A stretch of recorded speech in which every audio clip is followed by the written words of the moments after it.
Probiotics. My goodness. This is the question people always ask me. Well, in this video today, we will discuss what is a probiotic, how does it work, and whether you may benefit from taking a probiotic. And if you wait to the very end, I'll give you my recommendation. Yes, a GI doctor's recommendation on whether you, yes, you should take a probiotic. Guys, let's talk about poop. So what exactly are probiotics? Well, I'm glad you asked that question.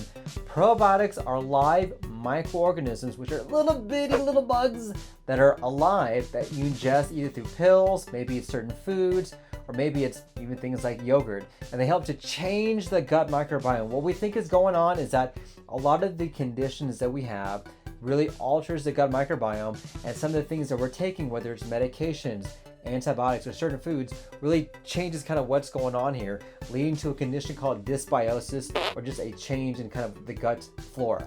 And this long term can lead to a lot of different conditions, including things like acne, eczema, maybe even some hair loss, irritable bowel syndrome, IBD, or inflammatory bowel disease, a whole list of conditions. And what we're hoping to do is by changing the gut microbiome to make it better again and normal again, we can get things back to where they were before.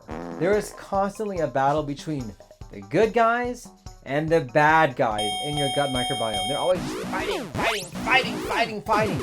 And sometimes whenever we have a condition that can lead to a change in the gut microbiome, the bad guys overwhelm the good ones. Or let's say you take an antibiotic for no apparent reason, you just wipe out all the good guys and all the bad guys just flourish, they go active, they go crazy, and this can lead to a lot of issues that can occur within your whole body. So the other thing you have to realize is that probiotics are a supplement to what you're already doing. It is not a replacement. It is not a end-all be-all. If you are still eating crappy, but you're trying to take a probiotic to get yourself to feel better, guess what? It's not going to work. You need to do a lot of different things in order to help your gut microbiome, whether it's improving your diet, improving your sleep, decreasing your stress, going outside and getting sunlight, and adding a probiotic. These are things that you can supplement what's going on, but in no way, no shape, no how is it a replacement for all the bad things you could be doing already. Don't try and fool yourself. It's not going to work. So what are the best probiotics?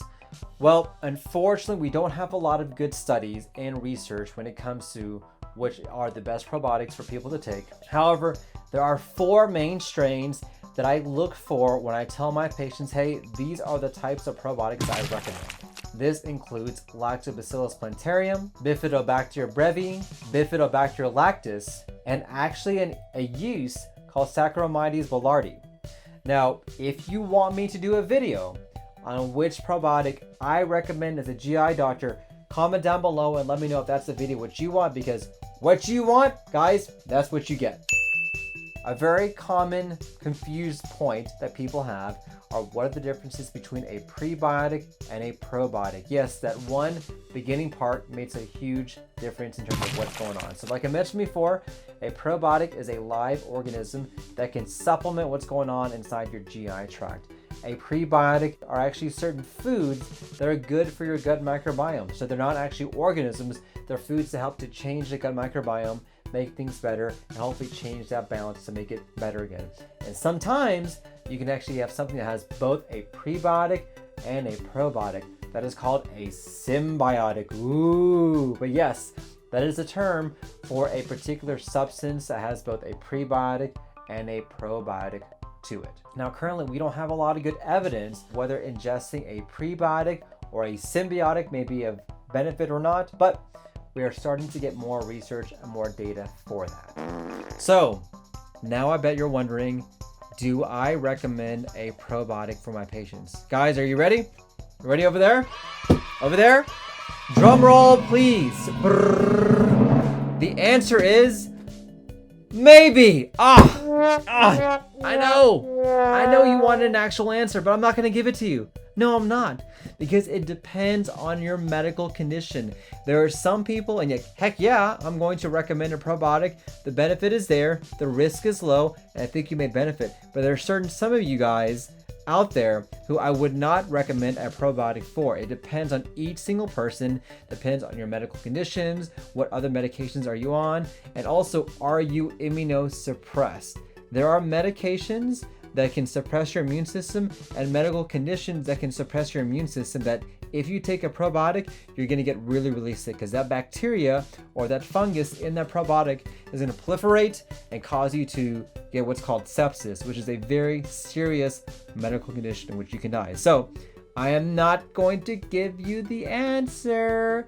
It's not going to be definitive. I know you guys want that, but you need to really speak to your healthcare provider about this. But guys, my question of the day for you guys, have you tried a probiotic? Did it work? What worked? What didn't work? What strains or brands do you recommend? Comment down below. I love to hear what you guys have to say.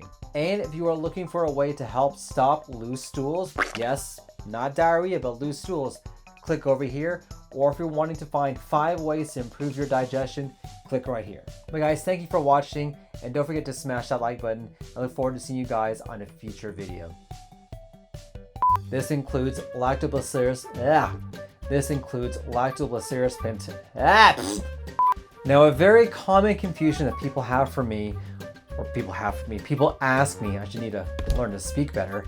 A very common confusion people have, a very common misconception, that's not the right word, in which I actually do give my top recommendations on the best golly, scratch that part. Let me know in the comments down below if you want me to give my personal recommendation on which probiotic, golly. So this is gonna be the next question.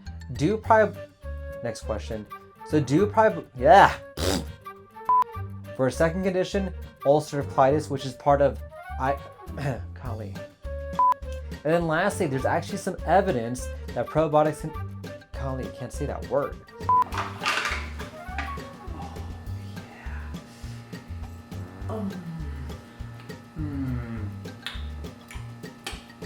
Like it?